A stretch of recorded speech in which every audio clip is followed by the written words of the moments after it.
bien, bonjour à toutes et à tous, bienvenue sur ma chaîne YouTube des figurines et des jeux. Je suis sur le stand de WYSIWYG Games. Je suis en compagnie de Laurent. Salut Laurent. Salut Eric. Eh bien, écoute, tu vas nous présenter un futur Kickstarter qui est la planète des singes. Oui, effectivement. Kickstarter qui a lieu au printemps prochain, c'est-à-dire vraisemblablement entre avril et mai. On est en train de trouver le créneau là pour Plédu. Donc il n'y a pas de date arrêtée. Voilà, pas encore, mais elle sera mise bien entendu sur notre page Facebook WYSIWYG Games. D'accord. Donc je mettrai le lien sur ma page et sur la chaîne YouTube. Alors, le background du jeu qui est original. Oui. Alors le background du jeu en fait sur la planète des singes, la grande originalité du jeu, c'est la verticalité qu'il va y avoir. Puisque là, vous voyez qu'il y a des arbres. En l'occurrence, ici, ce sont des maquettes encore, mais il y aura des arbres dans la boîte, des arbres en plastique à monter. Et puisque pour la planète des singes, il était évident que en fait, l'action se passe dans la forêt de Mirwood, il y a des arbres partout, donc voilà, on voulait garder ça. Donc les singes grimpent aux arbres, on va pouvoir combattre, passer d'un arbre à l'autre. Donc tout ça, c'est des nouveautés dans le gameplay et dans la façon d'appréhender le jeu de figurines.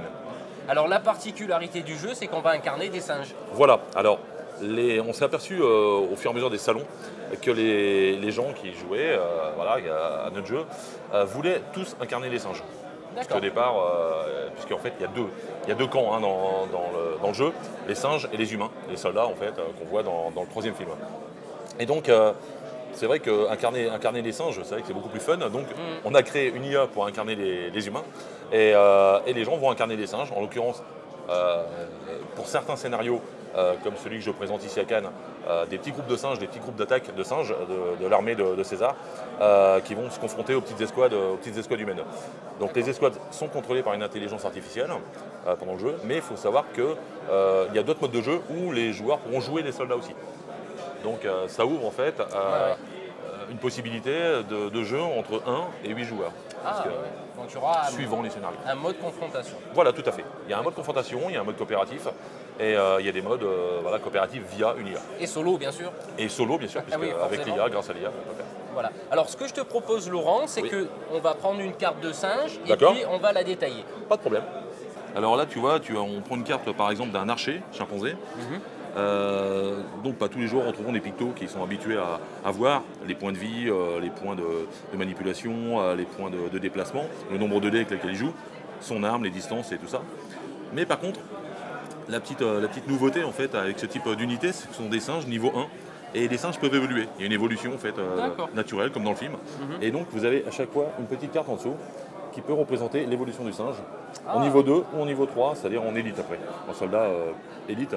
Et donc le niveau 2 en fait leur donne la capacité de façonner de nouvelles armes plus puissantes ou d'interagir sur des actions un peu plus compliquées. D'accord. Mais Laurent, écoute, je suis très intrigué par ce jeu. Est-ce que tu peux nous montrer les mécanismes? Bien sûr, Eric. Alors pour les singes, les gens qui vont jouer les singes vont avoir un leader, un chef de groupe en fait, qui est représenté ici, qui est un niveau 3. Et au début du jeu, on leur distribue un nombre de cartes d'ordre, donc qui est suivant le temps de la mission, on va le timer, puisqu'en fait les ordres, à chaque fois que vous allez jouer un ordre, la carte jouée sera remisée, et donc à la fin quand vous n'en avez plus, la partie se termine. Ça sert de timer. Donc les ordres sont très simples, vous les choisirez à chaque fois dans les cartes qu'on vous donne au départ. Vous avez des déplacements, des combats et des actions à réaliser. Donc à chaque fois, vous allez pouvoir choisir, suivant votre mission, suivant la stratégie que vous allez élaborer avec vos partenaires, puisque vous jouez en mode coopératif, vous allez pouvoir choisir la carte, la jouer et déplacer vos troupes. Voilà, ça c'est pour les singes. Ok. Donc ensuite, au niveau du gameplay, tu vas commencer comment? C'est les singes, c'est les humains? Alors au niveau du gameplay, sur cette partie-là, les singes commencent. On fait commencer un groupe de singes, un second groupe de singes. Là, ensuite, une escouade va jouer. Le troisième groupe de singes, le quatrième groupe de singes et la dernière escouade humaine. D'accord. Donc pour les escouades, c'est une intelligence artificielle, comme je disais. Donc l'intelligence artificielle est matérialisée par des cartes que va avoir le leader, en fait, le leader des humains, qui correspond en fait au leader des singes, au niveau force, au niveau puissance. Et lui, il a des ordres que là, par contre, on ne va pas choisir. On les prendra aléatoirement.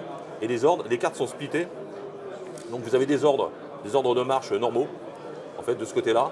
Et là, avec la petite tête d'homme en rouge, en fait, ils sont en mode vengeance. C'est-à-dire que lorsque vous allez éliminer l'un des membres de l'escouade, les ordres qui vont en découler derrière seront des ordres beaucoup plus nerveux, puisqu'en fait, ils sont en alerte et ils sont surtout en mode vengeance.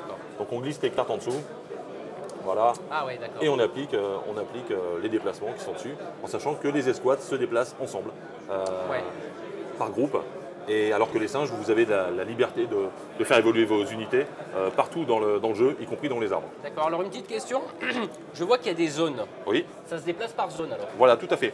Alors, les humains, en fait, par exemple, sur cet ordre-là, ils vont pouvoir se déplacer de 2 zones vers leur objectif. Leur objectif étant marqué au bout du plateau, donc ils vont avancer de 2 zones. Donc, les 2 zones qui sont marquées entre les croix. Voilà. D'accord. Et voilà, la mission dit qu'ils restent sur le chemin, donc lorsqu'ils se déplacent, donc ils vont rester sur le chemin, ils se déplacent comme ça. Alors petite précision Laurent qu'il faut remarquer, c'est que les cartes ne sont pas les cartes définitives. Tout à fait, ce sont des cartes prototypes. Les cartes définitives seront réalisées dans les semaines qui vont arriver, puisque là le jeu est complètement finalisé et au niveau des forces équilibrées du jeu. Et donc nos graphistes vont commencer à les mettre en fabrication. Et vous pourrez en retrouver quelques modèles en fait sur la page Facebook, puisqu'on va communiquer dessus également. D'accord. Alors ensuite, admettons que un petit tour de jeu vite fait là pour tiens on va essayer de faire des combats après, des choses. Voilà. Bon, un petit tour de jeu par exemple. Voilà, on va prendre ce singe là, voilà, ce leader, qui lui va choisir de faire déplacer une unité. Donc il prend un petit marqueur pour se rappeler et de faire 2 combats. Voilà. Donc il prend les petits marqueurs qui correspondent à sa carte d'ordre, dans la mesure où il va pouvoir les jouer comme il veut. Alors ils sont un petit peu hors champ, mais voilà, on montre juste que c'est sur la droite. Donc... Voilà, c'est ce qui correspond en fait à ces ordres. Donc il va pouvoir, par exemple, faire déplacer son singe, ici, et le faire déplacer dans l'arbre, puisque les singes montent aux arbres. Donc ici, les singes se déplacent de 4 mouvements. Donc là, si je veux faire un deuxième mouvement, 1, 2, 3, voilà, je suis dans l'arbre. Ah ouais.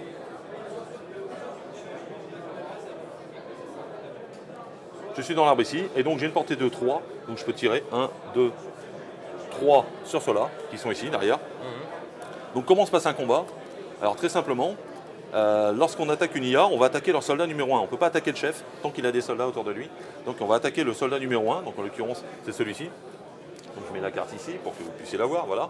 Le soldat numéro 1, qui est un soldat lambda en fait, et ce soldat a avec lui, le singe US, carrément sauté dessus. Ici, voilà. Alors. Donc ils ont une carte de combat et une carte d'équipement. On va juste déplacer l'arbre ouais, pour je compris. Montrer. Voilà, comme ça on verra mieux. Voilà. Dans le jeu, vous avez 8 dés. Vous avez 4 dés rouges qui sont pour les singes et 4 dés bleus qui sont pour les humains. Ce sont des dés de 6 faces, numérotés de 1 à 5, avec une face spéciale par équipe, c'est-à-dire ici une tête de singe pour les singes et une étoile pour les humains. Donc ces faces-là, ça équivaut à un 6 en fait, c'est la face la plus forte du combat. Donc un combat se joue avec le nombre de dés par personnage qui est indiqué sur les fiches. Donc en l'occurrence ici, pour le singe, l'archer, il y en a 3, et le soldat va se défendre avec 3 dés. Donc ce qu'on va faire, c'est que comme c'est une IA, eh bien, on va jeter tous les dés en fait, en un seul jet. Ouais. D'accord? Les dés d'attaque et les dés de défense. Et on va comparer. Et on va comparer. Donc là, on va faire un petit classement, un premier classement. On va classer nos dés à nous. Donc moi, je suis les singes, du plus fort au plus faible. Et on va faire l'inverse pour l'adversaire qu'on attaque, c'est-à-dire on va lui passer son plus fort face à notre plus faible. Et voilà, inversement. Un effet miroir à l'envers en fait. Ensuite, on va appliquer les bonus qu'on peut avoir. Donc si je suis dans un arbre, j'ai un point de bonus, puisque je suis en hauteur. Donc je vais appliquer le bonus sur mon dé le plus fort. Donc là, je suis en 5. Je ne peux pas monter plus, parce qu'après, c'est la phase spéciale. Et celle-là, il faut la jeter. Il faut la découvrir. Il faut l'obtenir. Il faut l'obtenir. Donc mon point de bonus, je vais le mettre là. Donc j'aurai un 5 ici. J'ai encore un deuxième point de bonus, puisque sur mon arbre, j'ai un impact. J'ai un impact de 1. Donc je vais le rajouter ici. Hop, donc je passe à 4. Voilà. Et éventuellement, s'ils n'ont pas été attaqués avant, j'ai un point de surprise. J'ai un point de surprise parce qu'ils n'étaient pas tellement sur leur garde. Donc je récupère encore un point de plus, ce qui me fait 5. Ce qui fait quand même un beau jeté. Donc en l'occurrence ici, je gagne mes 3 duels. Voilà, dans mon combat. Je gagne mes 3 duels, donc je mets 3 blessures aux soldats. Donc les jetons, 3 blessures. Mais comme il a 3 points de vie, en fait, je l'élimine. D'accord. Donc c'est assez simple. Si maintenant, un autre cas de figure, imaginons que je rate voilà, je rate mon lancer, je fais un lancer un peu plus... là, et que lui, en fait, fait des étoiles. D'accord? Sur son lancer. À chaque fois qu'il va faire une étoile, outre le fait que son étoile est plus forte que mon chiffre en face, donc qu'il annule ces deux petites attaques, lui, ça va lui permettre les étoiles de découvrir ses cartes. Donc on va découvrir, en fait, à quel type de soldat on a affaire.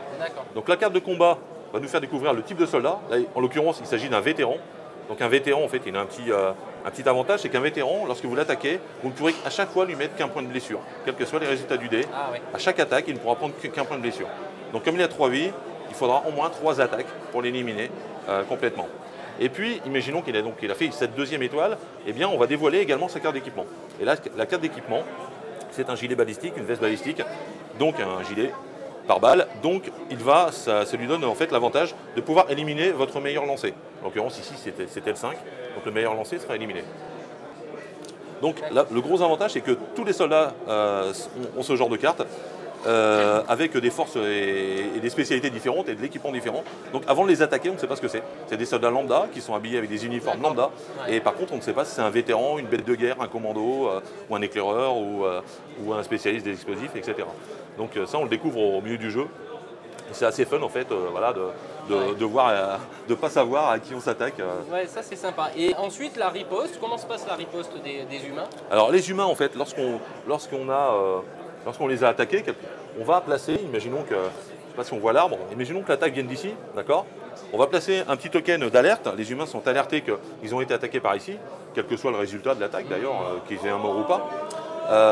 On va mettre un petit token d'alerte ici, puisque là maintenant ça veut dire qu'eux sont en alerte, ils sont en éveil, ils sont sur leur garde, et lorsqu'ils vont jouer, on va prendre la carte, à leur tour de jouer, on va piocher la carte du leader, d'accord? Du leader des humains, et on va prendre la carte de commandement qui correspond, on va glisser en dessous, et là on va appliquer. Donc on va appliquer les ordres dessus.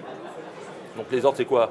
Ils avanceront de 1 d'une zone vers un marqueur de bruit le plus près d'entre eux, en l'occurrence ici. Donc ils vont tous se déplacer ici.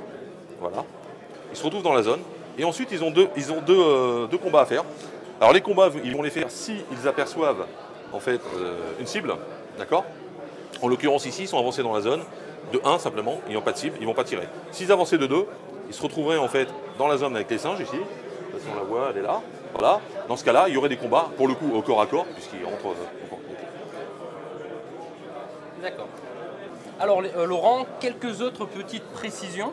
Oui, alors une chose importante, c'est que pour l'instant, je vous ai montré des singes anonymes et des soldats anonymes.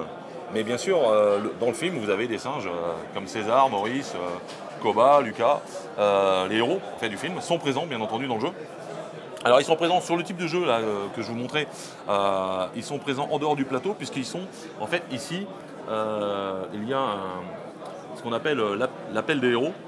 Les unités vont pouvoir appeler un héros en renfort pendant la mission. Donc en fait, vous avez une petite échelle ici, et vous avez les héros qui sont représentés, Debs, Maurice, Lucas, Rocket et César, le héros team. Et puis à contrario, si vous perdez des unités, le petit curseur ici descendra sur Winter ou Koba, voilà, où c'est un peu moins sympa. Je ne veux pas spoiler le film pour ceux qui ne l'ont pas vu, donc je préfère pas le dire. Ouais. Voilà, donc les héros, en fait, chaque héros va apporter quelque chose en plus. Par exemple, si vous débloquez Lucas, ici, qui est le chef des gorilles, voilà, en l'appelant, lui, il va pouvoir contrôler tous les gorilles. C'est-à-dire pendant 2 tours de jeu, vous pourrez contrôler tous les gorilles du jeu, même ceux de vos collègues. Voilà, donc c'est plein de petits avantages. Et bien entendu, il y aura des scénarios dans la boîte de jeu où les joueurs incarneront les héros. Les héros et une paire de soldats derrière, mais là, voilà, il y a aussi ce mode de jeu-là où vous allez débloquer les héros au cours de jeu. Et donc le mode coopératif est très important puisque voilà, vous allez pouvoir tous monter grâce aux actions de chacun, vous allez pouvoir monter dans l'échelle des héros. Et puis à un moment donné, il y en a un qui le débloquera pour les autres. Bien écoute Laurent, je te remercie de m'avoir accueilli sur ton stand. Mais je t'en prie Eric, c'est avec plaisir. Ce fut un plaisir de découvrir un jeu original où on va combattre des humains pour une fois. Ouais, voilà, pour une fois. Est-ce que tu aurais un dernier mot à nous Dernier mot, je donne rendez-vous à tout le monde sur Kickstarter pour pledger, pour la Plaine des Singes, tous les fans de la Plaine des Singes. Nous-mêmes sommes toute l'équipe des fans de la Plaine des Singes. J'imagine. Donc on a fait ce jeu-là avec cœur. C'est une équipe franco-américaine, comme d'ailleurs pour les films, puisque je rappelle que c'est quand même à la base un roman français de Pierre Boulle, adapté ensuite aux États-Unis.